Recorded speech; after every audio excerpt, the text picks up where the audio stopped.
Right. So going on now with circles of friends. So I want to now welcome to this next discussion, which is hosted by the Charis Foundation for New Monasticism and Interspirituality, to which Father Thomas Keating passed the ongoing legacy of the historic Snowmass Dialogue. And Charis is also the founder of the Keating Schachter Center for Interspirituality at Naropa University.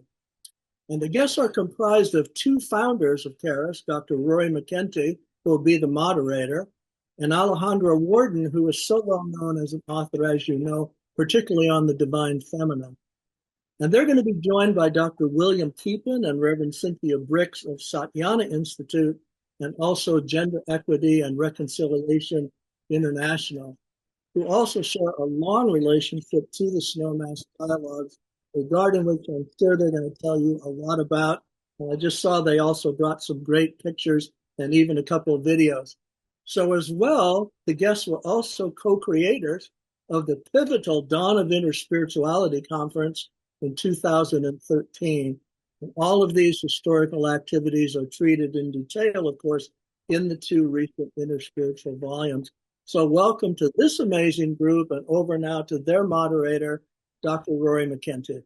Have going on. So it's a good group of friends. Will and Cynthia and Alejandra and I all know each other quite well.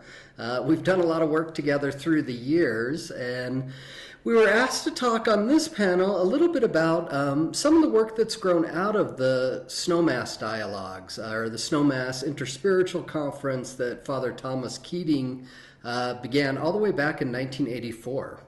So I thought I would just take a few minutes to kind of say a little bit about those dialogues and how they formed, and then Alejandra and I will talk a little bit about the work of the Charis Foundation that has grown out of those dialogues, and then I'll pass it over to Will and Cynthia to talk a bit about their work before maybe we have some final comments. So Father Thomas Keating was a close teacher of mine, as was Brother Wayne Teasdale, who of course coined the word interspiritual.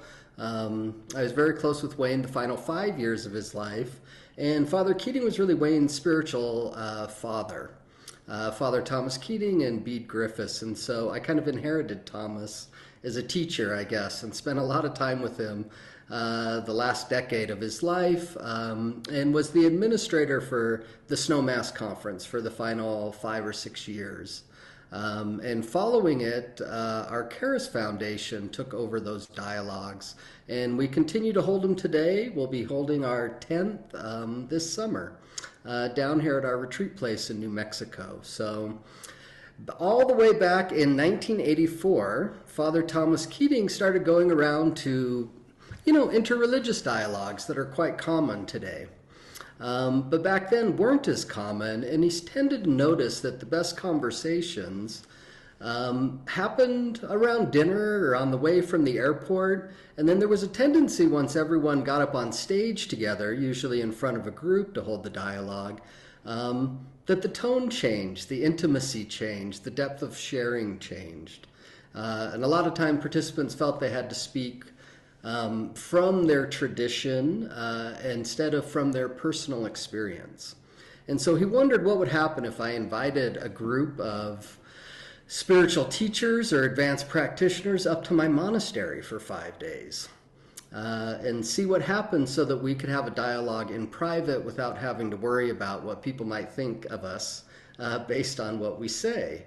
So in 1984, he started this, invited 12, 13 people up to St. Benedict's Monastery. And then they continued to meet for basically the next 40 years. Sometimes changing membership, different people would come in, other people would come out, but really held a profound dialogue, and I would say a really growing friendship and intimacy. And given that this was among spiritual teachers who also came with their own lineages, their own spiritual energies, I believe over time this created a kind of depth dimension to their dialogue that spilled over into creating even the very word interspiritual. I know from being with Brother Wayne that the Snowmass conferences was one of the top things on his mind when he coined the word interspiritual.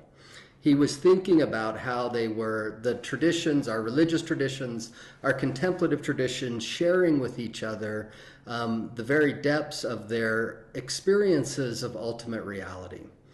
And that's really what made it an interspiritual dialogue, that they began to speak about their experience of the spiritual journey, of how they'd been transformed, of the practices and techniques that helped them get there, and then learning from one another across cultures and ethnicities and religious traditions. And this was really at the core of the formation of the very word interspiritual. And so I know all of our panelists today, and certainly me, see it as a profound movement towards the future, towards increasing intimacy among our religious traditions, but also towards a real sharing of the deepest wisdom that's been collected in the human race over thousands of years, much of it deposited in the spiritual traditions and contemplative lineages within religious traditions.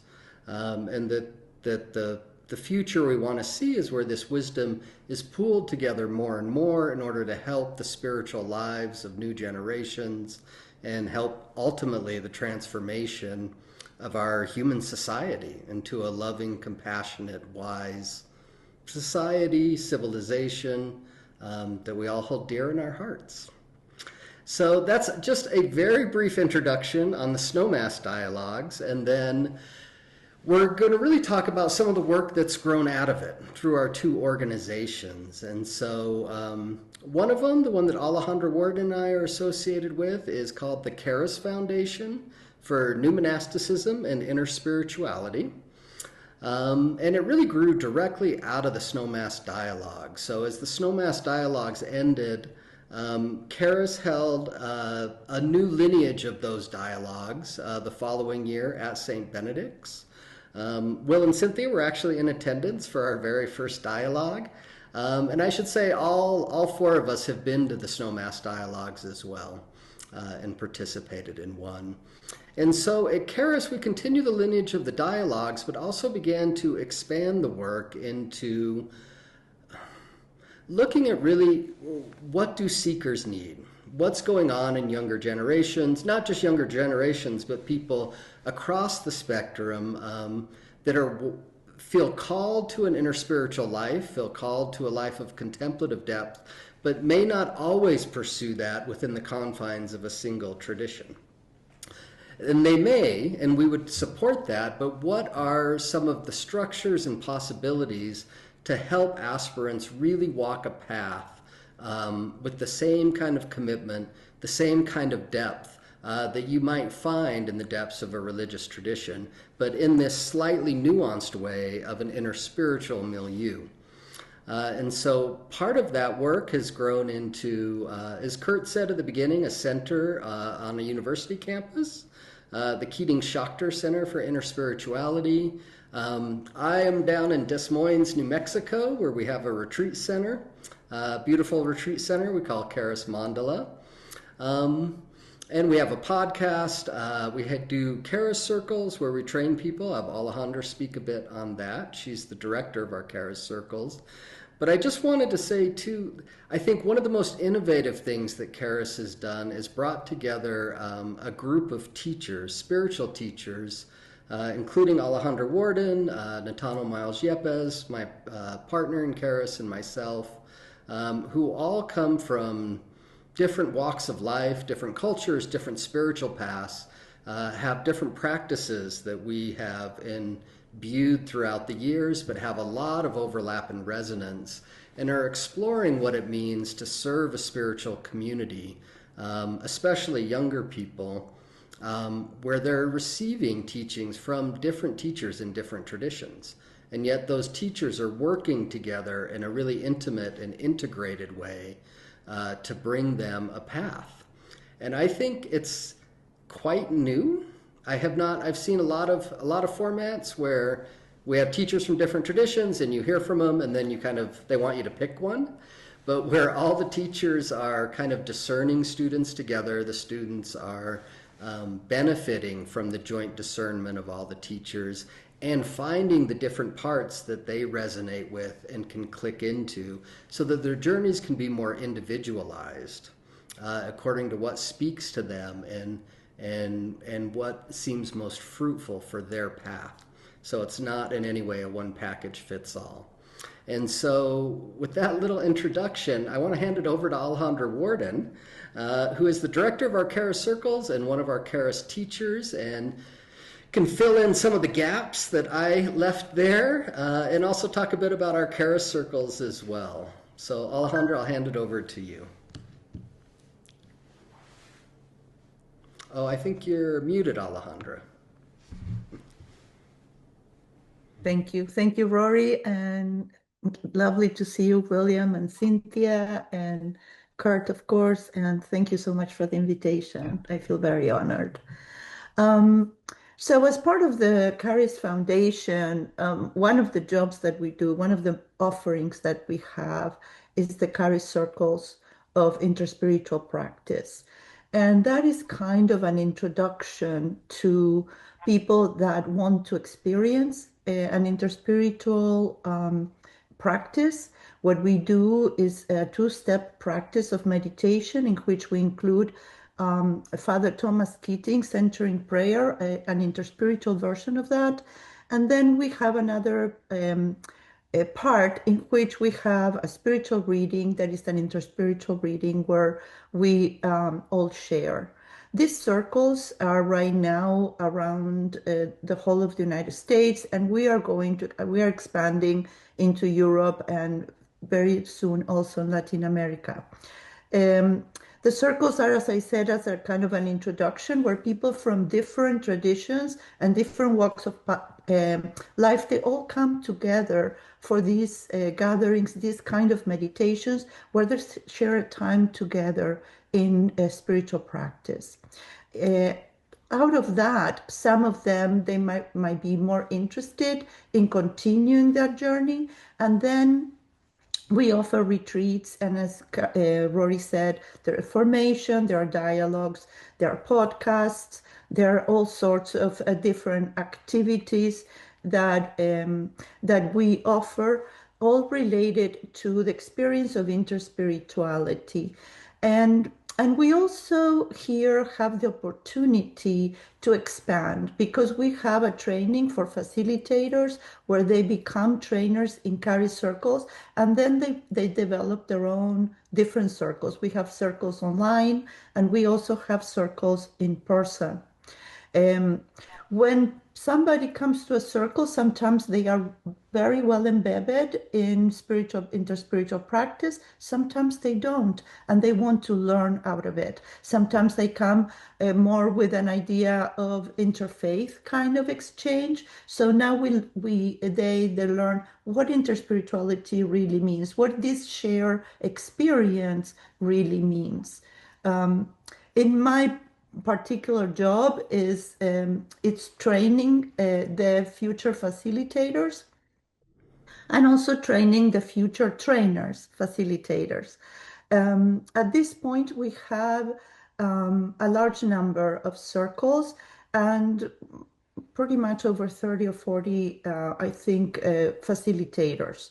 And this year, we're also having two different groups of facilitators. The next one coming up in the first training in March and the second one in August. In addition to that, of course, I have my personal practice. And as Rory said, we have this formation offering. And I think that that is extremely important, especially for younger generations, that they come with a different experience. They don't always come with a particular religion, but they come more open. They want to know a little bit more about different traditions. So what we are trying there, but also in the circles, is to show how a beloved community can be experienced. That is really the goal of this work. For example, when we have facilitators, we have two facilitators in a circle. We don't have a single facilitator, or we are teaching in groups, as Rory said, in groups of 2 or 3. And the reason that we do this is because we want to show in a practical way, people can experience what would it be to have a group of leaders all sharing a particular function rather than a role within the different communities. I don't know if you am missing something, Rory. Otherwise, I think. No, that was great. Thank you, Alejandra. You know, it reminds me. It maybe makes sense to say a little bit about the second part of our foundation title. So technically, we are the Charis Foundation for New Monasticism and Interspirituality, and so the new monastic part is also a very important piece. So we've talked a lot about kind of the interspiritual sensibilities that we bring to this work, but we combine that with this sense of a new monastic life. Previously, I had published a book with Father Adam Bucko on new monasticism, and what we mean by that is really, you know, that kind of life commitment. So if you think about a traditional monastic or even a traditional rabbi or a Sufi teacher, it's kind of a total commitment to, at its best, we should say, it's a total commitment to transformation, to a spiritual life, to a contemplative life, to a disciplined life, where all one's decisions, all one's work in this world ultimately stems from a discernment out of one's spiritual life. And so by new monastic, we began to explore what would it mean to take this kind of commitment, take some of the practices and the techniques that have been developed to facilitate the transformative process and bring it out into the world. So what does that kind of commitment look like? Lived out in the world, in relationships, lived among financial realities, around all the difficulties that we have to face, because we felt that this was a calling of the spirit, that these lives, they're also needed in traditional ways. We need places of contemplative refuge we can go to, like our center down here, but we need a lot of people in the world who are living lives that can lead to the deepest kinds of transformations and potentials that we have as human beings, in all areas of life, in all walks of life. And so that was a very important part of our foundation, and of, you know, that also came out of Thomas Keating's blessings in the Snowmass Dialogue. So as Will and Cynthia and Alejandra know, for a number of years there, you know, these some of the last years of Father Thomas's life, we began to hold week-long new monastic dialogues up at St. Benedict's for the week following the Snowmass conferences. So we do a whole week of dialogue in the Snowmass conferences, and then they gave us this private house on the monastery grounds, very wonderful. We'd all stay together in a house, another 10 or 12 of us, and kind of discuss what this would mean. What are we looking at in the future? And so that was, a lot of that work was about a decade ago.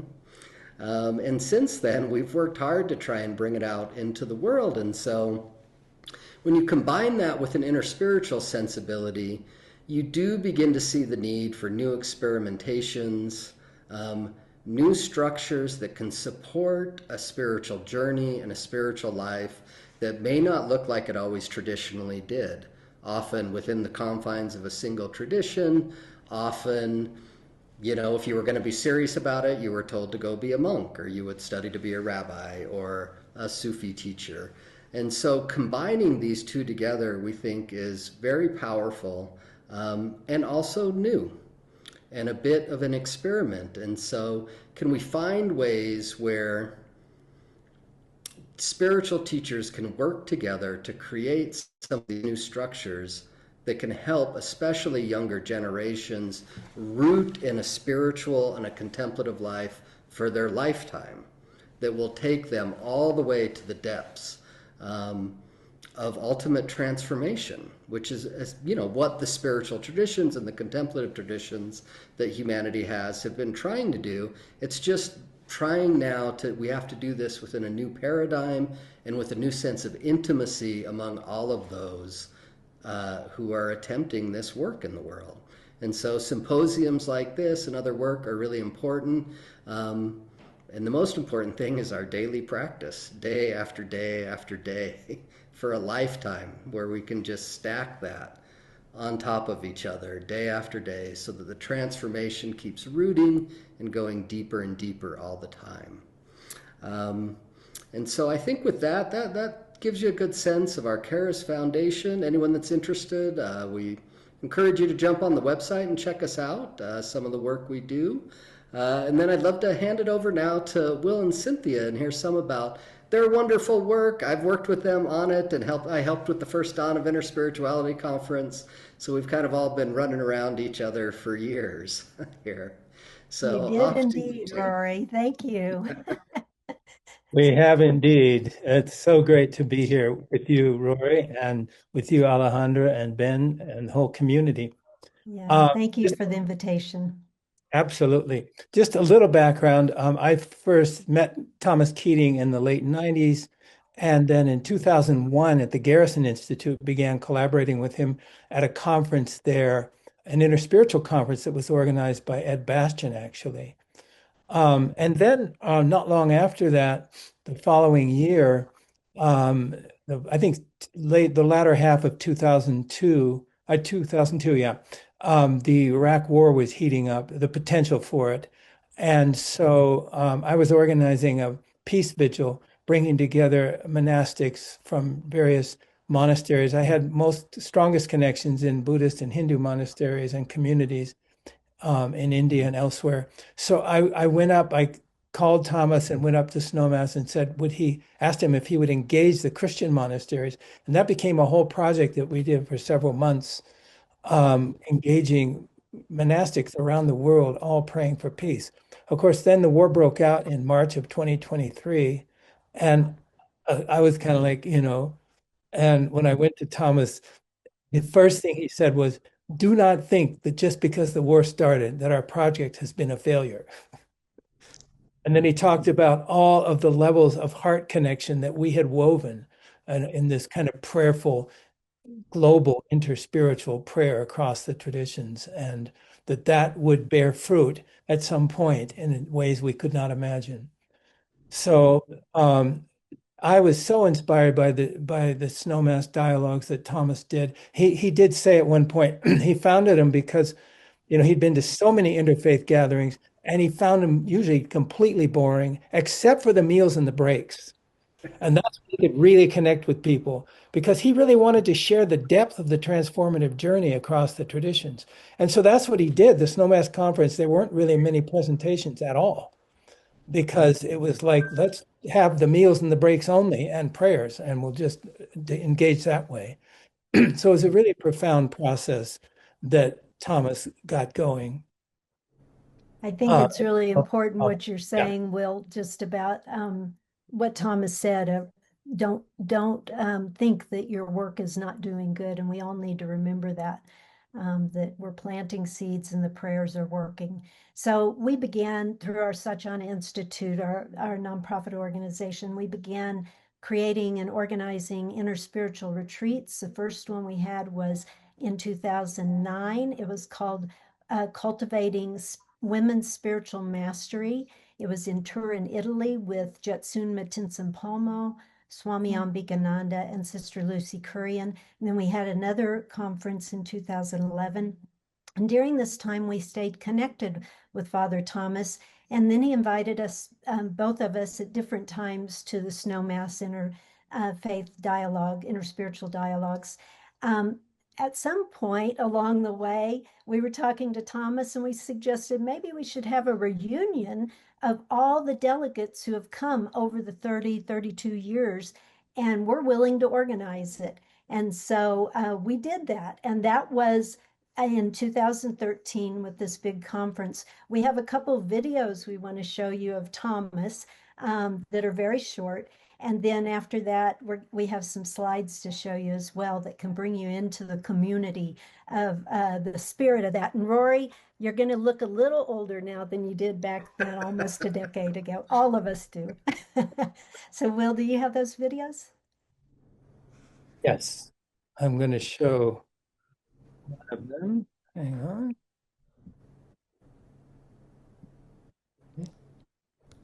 I don't have them right here for some reason. Why don't you continue, Cynthia, and I'll get it. Okay, maybe we'll show them Yeah, at the end show the then. slides. Yeah, go for it. Okay, so we'll go for the slides right now. And let's see if I can pull those up. There we go. Hopefully I'm sharing the right slides, the right things. You don't see my whole desktop. So look at that crew here, you know, there's Rory and Father Thomas and Chad and Kurt and Adam Bucko and Pat Johnson. And who am I missing here? David Furnett. Yeah. And there's a whole nother group of us with Mirabai and Kate. And then we have the Dawn of Interspirituality Conference. These are the common agreements that were across the world traditions that were created, came out of the Snowmass Dialogue that we shared. This is the group of over 100 people that attended. And I want to tell you a little story of, it's daytime here, but it was toward the end of the evening, and Rory was helping coordinate this with us. And Rory, you had this great idea to give a little favor, if you will, when they got their conference package. And it was a flashlight. And we thought, okay, that's a little keychain with a flashlight. And on it, it said, push for enlightenment. That's what it was. Yes. And so we were all there. Everything was going well. And then it turned into nighttime. And, you know, we had our dinner and night came and the conference is going on. And suddenly the lights went off. And they had generators here, but the entire campus was dark. And so those flashlights came in handy during that time. We went from age 1, I think, to 94 in participants. And there's a few of the participants across all different religious traditions and ages. We started with meditation and wove that throughout our program, contemplative silence. We had speakers throughout the time. Each speaker was in panels. Each speaker was given 15 minutes and to share whatever wisdom they wanted. And then we did that because we wanted to stimulate the conversation with all the people and all the participants in the conference. So we would have the speaker speak for 15 minutes, and then we'd have processes and we'd pose a question. So the engagement with the community was incredibly rich. We had times with fish bowls and people in it, you know, people in the middle and others on silence in the outer circle. We had a young adult religious leaders panel.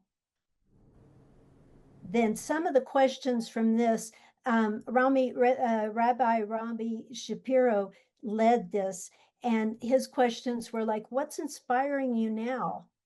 What brings you passion? What is the passion in your life? And the other question, he said, what are you willing to die for? Important questions. Uh-oh. There are some of the groups, small groups, and plenary sessions, of course. This was the Divine Feminine Night, honoring the Divine Feminine. And we had rituals and ceremonies and music and art and movement and pujas and dancing and community of depth. All of us, we had meals and breaks with talking deeply. We were spanning from Latin America to Australia to India to Europe to the States, North America.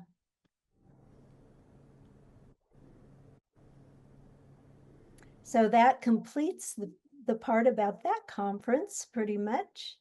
You'll notice a lot of people you know in this. And then we had visions. It's not complete yet because we had visionary times. And the visions were, what do we really hope and pray for? This is holding all the visions that came out of it and initiatives, which I think, Kurt, you've already mentioned some of these Contemplative Journal was inspired at this. The InterSpiritual Network was inspired from this conference. I think connections with the United Nations were inspired from this conference, among many other things. One thing I'll finish with is that at the end of the conference, Will and I are up front, and people are saying, "What's next? What's next?" And if you've ever organized a big event or any event like a wedding, you know how much work goes into it. And I said, it feels like I've just given birth. Don't ask me what's next. But I will say a lot has been born out of this conference alone that is just so inspiring. So I'll let you pick it up from there, Will. So I'm going to just see if this video now works. Oh, my video there. Hopefully so. Go for it. I don't see it. I don't know why it's not showing. I'm going to go back. So sorry about that. It was a video of Thomas in an interview that he did with us. It worked during the tech room. Anyway, I want to say a couple more things about working with Thomas. It was such a profound and inspiring experience to participate in these Snowmass dialogues. At one of them, we had a dialogue between a Jewish rabbi and a Palestinian Islamic leader, getting into the details of the Mideast conflict. But the approach that they took was that each had to share their personal story. So they each listened to one another's personal story, and then they were each asked to share the other's story as if it were their own.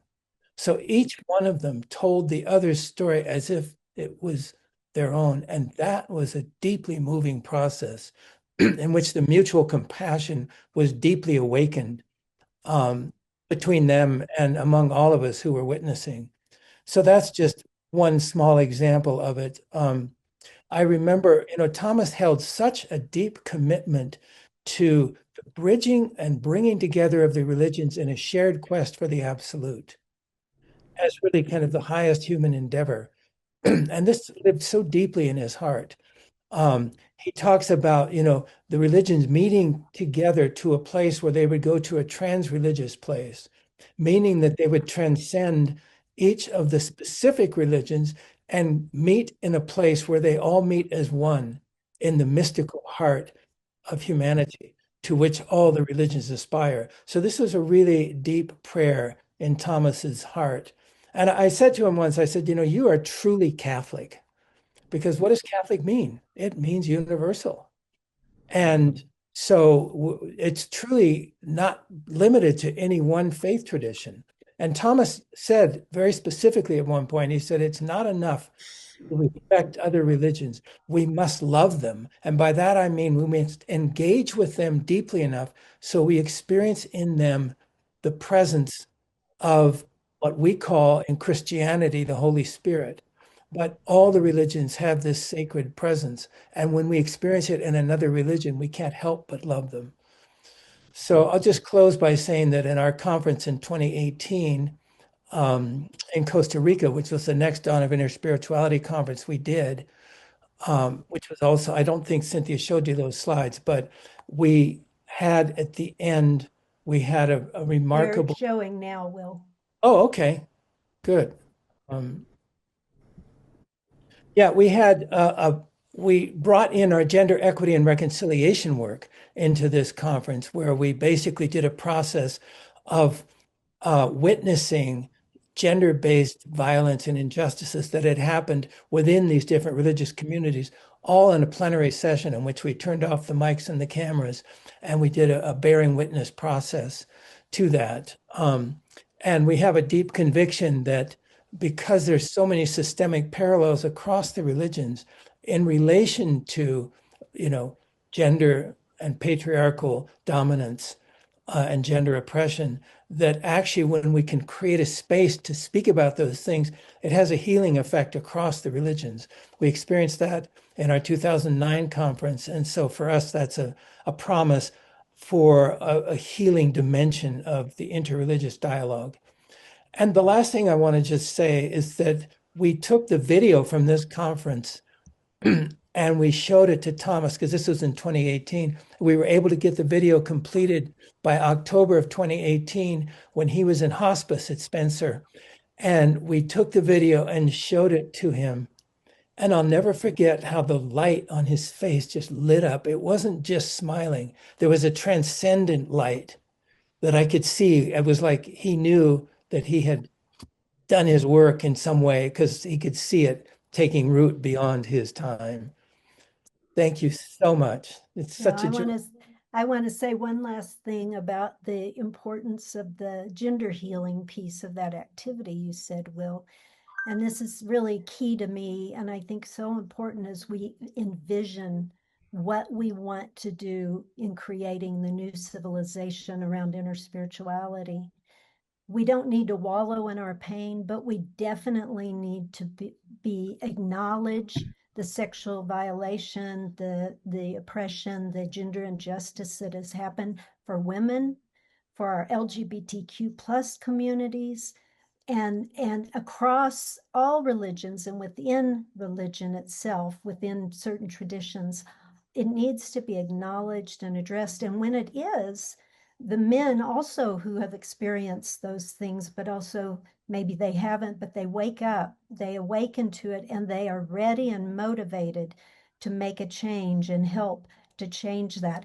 If we don't change those things, we will just replicate them into whatever new things we're forming now, whatever new things we're doing for the new civilization on Earth. So thank you very much. Oh, well, thank you guys. Thank you, Will and Cynthia, for sharing all that work. And so we have about 5 minutes left in this session, and I thought what we could maybe do is just take a really brief few seconds here. It looks like you're sharing your screen there, Will. Oh, I got the video to work, but So maybe we could close with it, but I just wanted with the okay, go ahead. why All don't we right. go? I want I know we're going to continue this conversation with Ben in the final panel, but looking to the future, what Cynthia just shared some very important things about future movements and where we're going. I wonder, Alejandra, if you wanted to say anything. Just kind of envisioning, we've been involved in this work. We've been doing it for a few decades now. What are we seeing in terms of what we think is important and where it's going in the future? And if we want, we can save the last minute for Thomas if you got the video working. And before you say something, Alejandra, excuse me, but I need to acknowledge Alejandra because she is a trainer in our GERI work, on our gender equity and reconciliation work. She was in both conferences, but she is mainly working in the Latin America community. So thank you. Sorry, Alejandra, I meant to say that earlier. Yeah. Oh, thank you, Cynthia. Actually, I was going to mention it because I feel like I am in family with with everyone here. Um, I think that what you just said, Cynthia, is super important. We do need to find a place in which we can find better communication between women and men, between women and women, between men and men.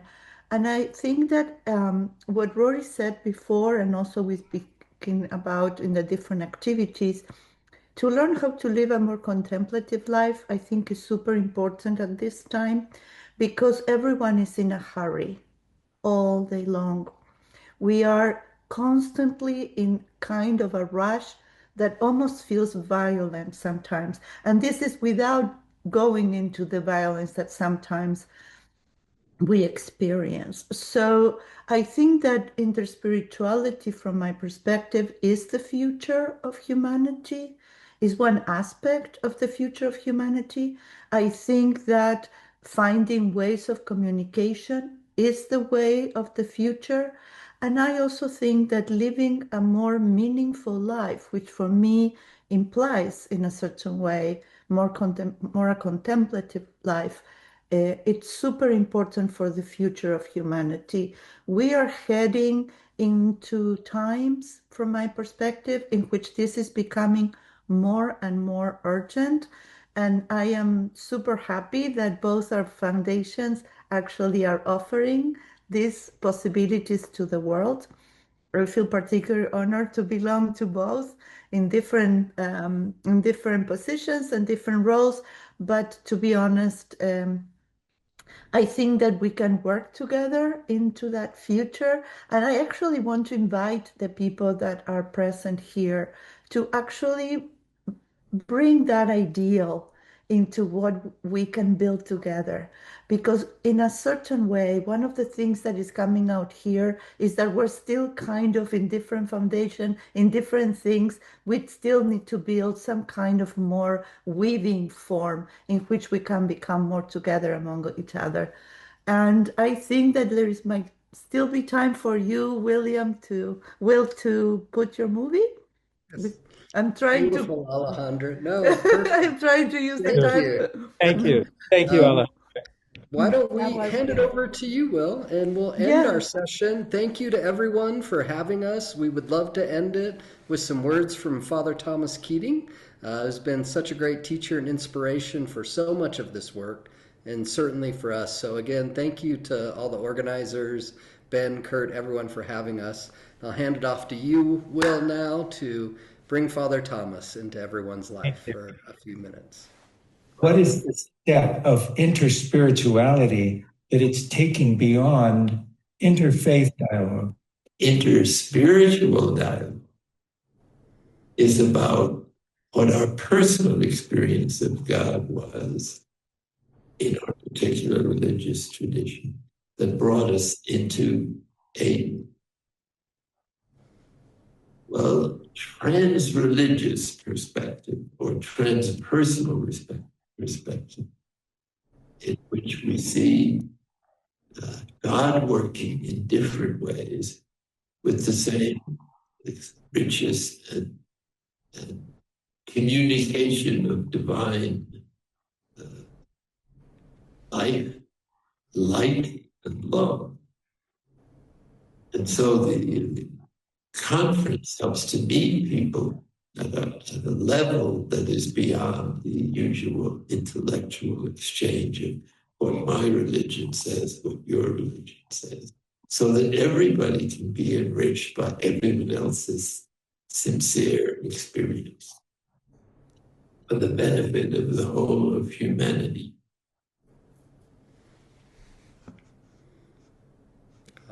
Lovely. Well, thank you, Will. Thank you, everyone. And we will hand it back to Ben now for our next session.